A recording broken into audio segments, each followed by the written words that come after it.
The dust comes first. It rises off the plain before any horse is visible, a long, pale wall of it walking east to west across the horizon, and the Romans in the first rank squint into it, because they have been told it is only dust.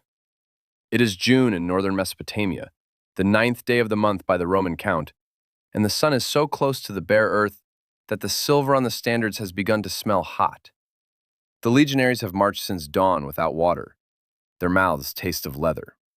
Then, out of the dust, the noise, not yet shouting, not yet hooves, but a low keening of bronze rims on hide, the sound of war drums slung on the flanks of camels. The drums first, the arrows second. The drums come closer, the line dresses, and then the air, which a moment before was empty, is a roof of arrows.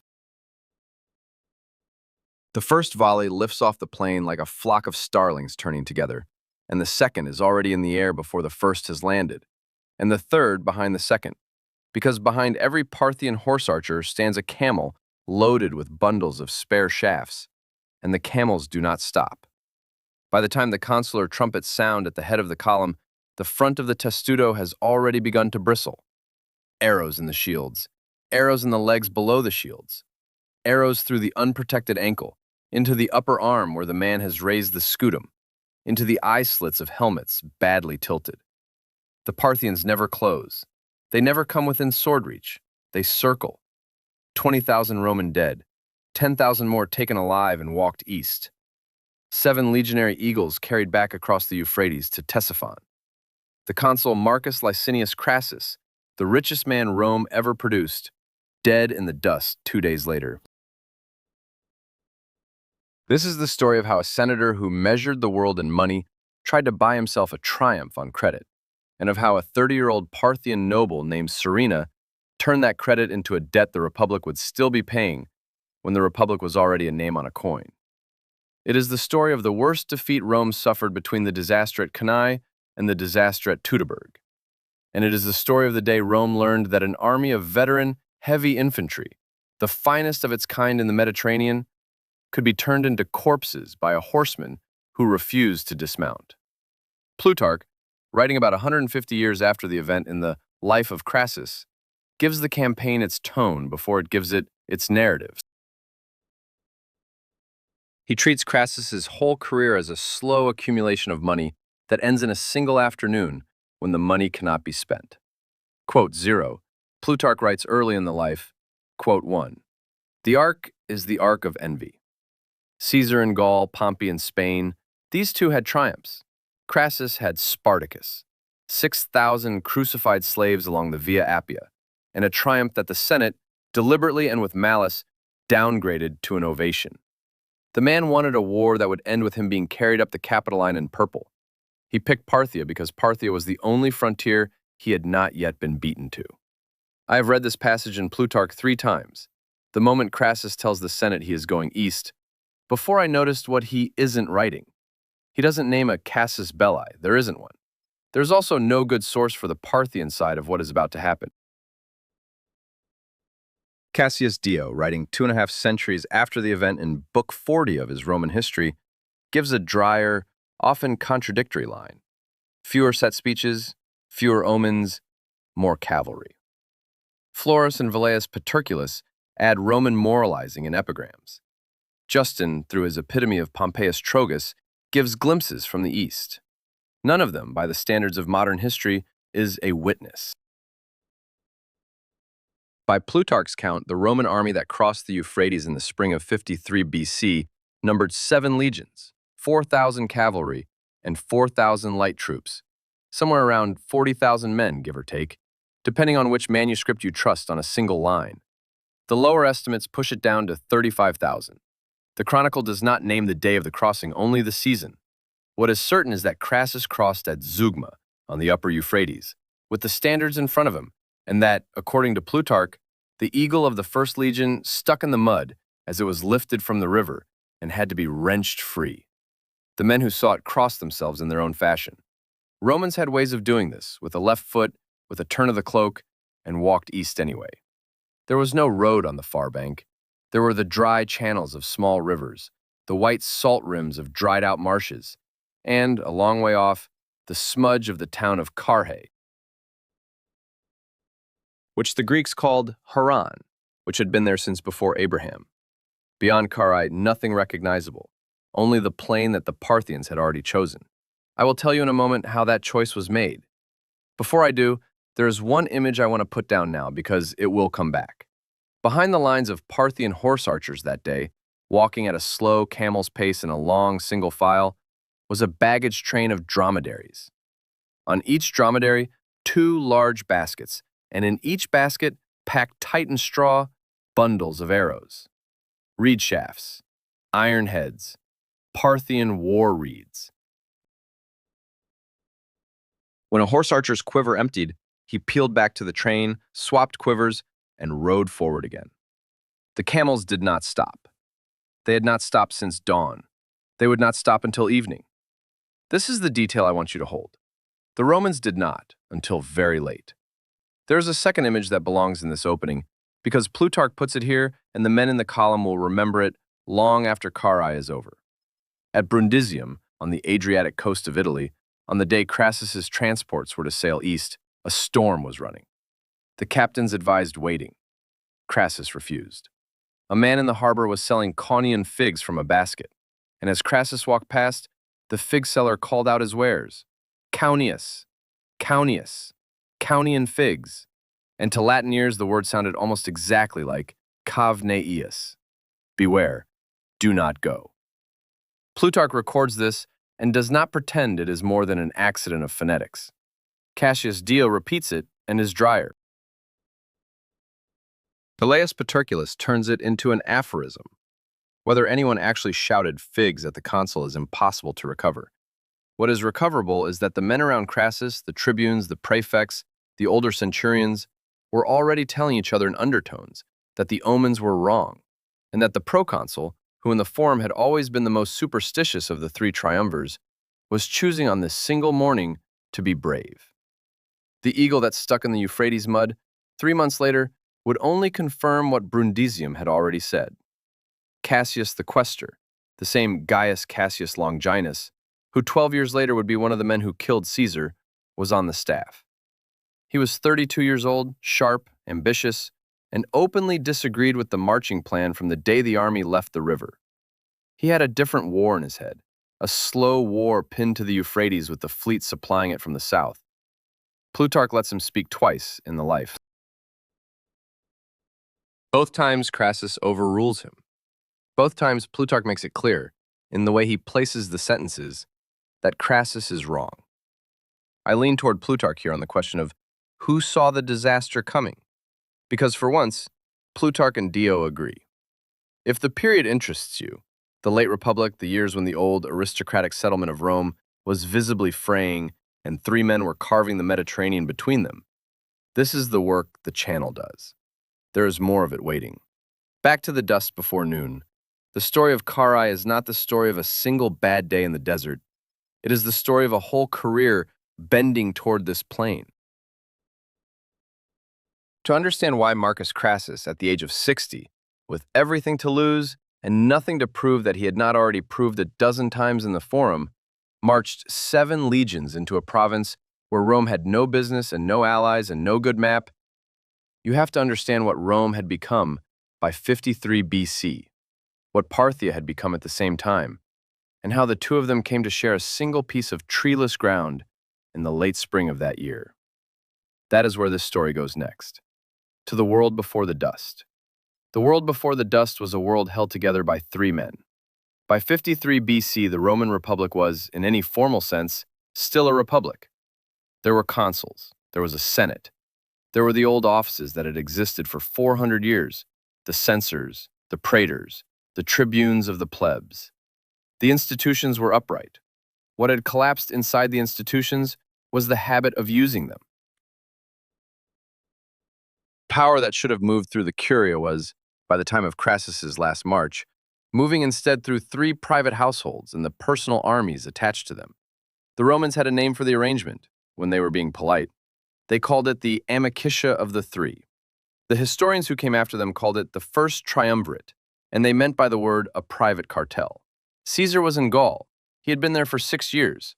and his dispatches arrived in Rome on a regular post, read out and copied and posted on the walls of the forum, and they were always about a fresh tribe broken or a fresh river crossed.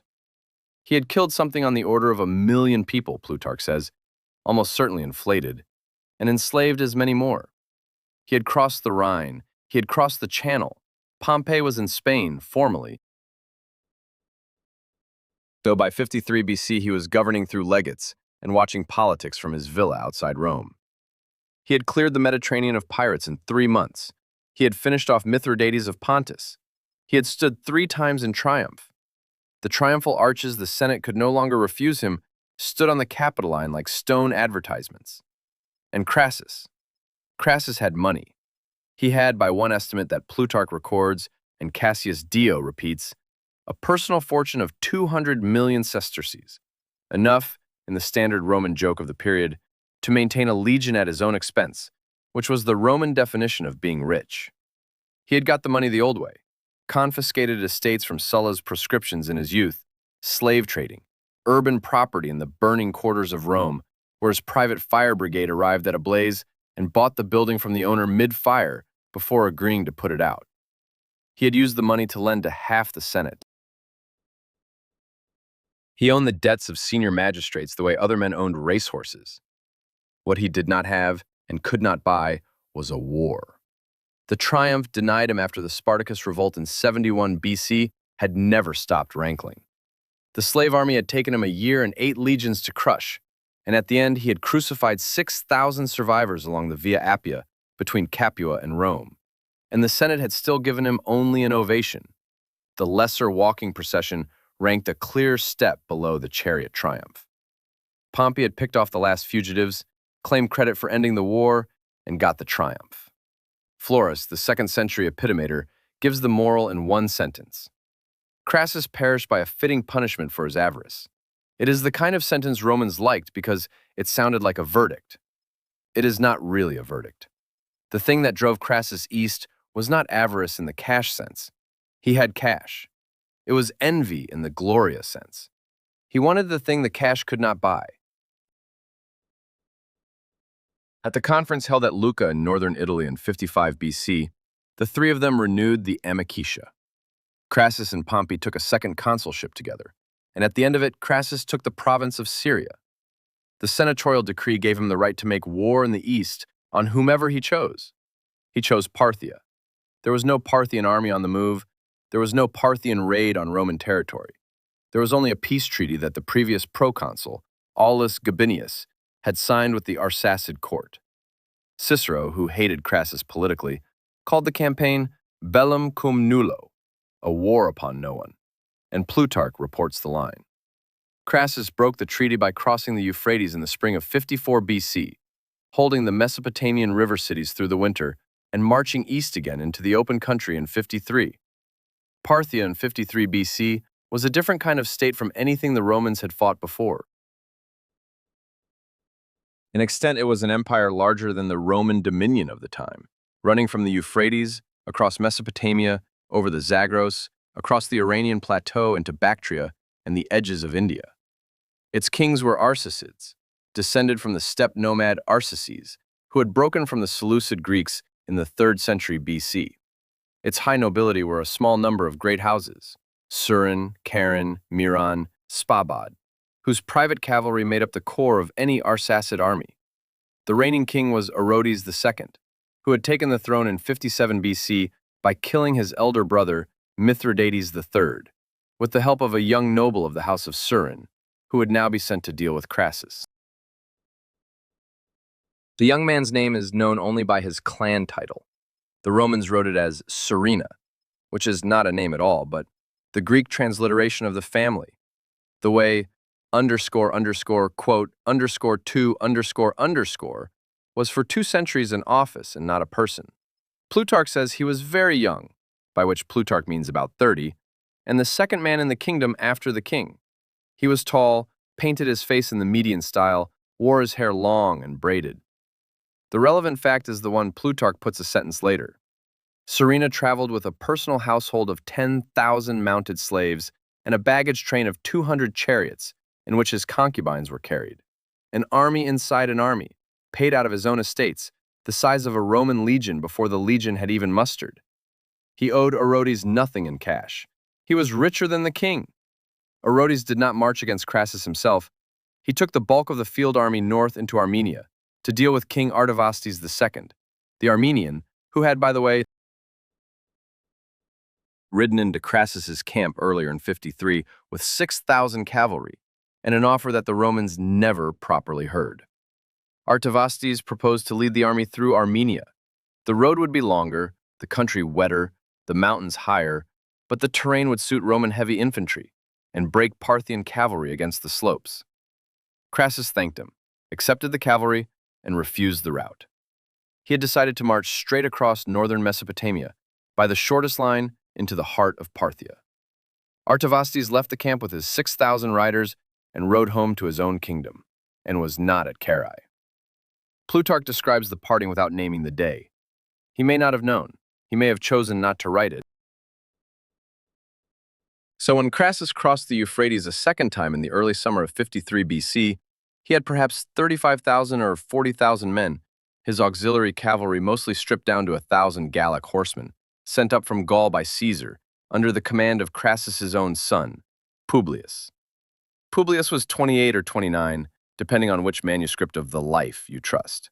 He had served 4 years under Caesar in Gaul, where he had earned a reputation as a hard-charging cavalry commander. The Gauls he brought east had ridden with him at the storming of Aquitanian hill forts.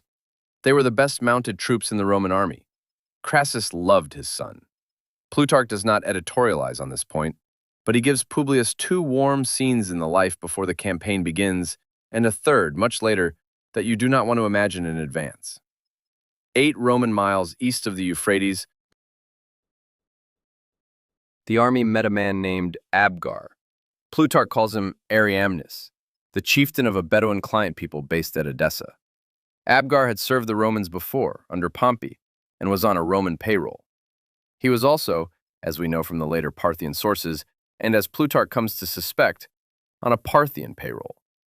He told Crassus that the Parthian army was retreating in panic, that Serena was running back across the Tigris with the royal treasury, and that if the Roman army did not press east immediately, the prize would slip away. The road south along the Balak River, he said, would not catch the enemy. The road across the open plain would. Crassus listened. The legates argued against it. Cassius Longinus argued against it. Crassus listened to Abgar. He listened, I think, because Abgar told him what he wanted to hear. The Chronicle, in Plutarch, says that Crassus believed Abgar because Abgar had served Pompey, and Crassus had not yet caught up with the small fact that Pompey's old clients were now everyone's clients, depending on the day. Florus and Dio agree. Justin, summarizing Pompeius Trogus, is harsher. He says simply that Crassus was deceived. A note on what I trust here. I am leaning on Plutarch heavily, because his life is the longest and most circumstantial source we have. The shape of the campaign, the names, the order of the march, the fact of the betrayal at Edessa, Cassius Dio confirms them independently. The speeches and the exact words of Abgar are Plutarch's reconstruction. Take them as the kind of thing said, not the thing said. The army marched east. The country dried out under the feet of the legions. Wells at noon were 30 Roman feet down, and the engineers who in Gaul could find water in a stone were now hauling it up at the bottom of long buckets. The horses began to thin. By the morning of the 9th of June, by Plutarch's reckoning, the column was on the bare plain east of the Balak, about 30 Roman miles short of Carrhae, with the Parthian army nowhere in sight. The Romans halted to dress the line. Crassus, who had not slept well, rode at the head of the column wearing a black cloak that Plutarch notes specifically, and that he then, on observing the muttering of the legionaries, sent back to be exchanged for a purple one. Black was a mourning color. It was the wrong color for a consular general going into battle. By the time the purple arrived, the dust had become horsemen. The horsemen came first as silhouettes, then as armor catching the sun.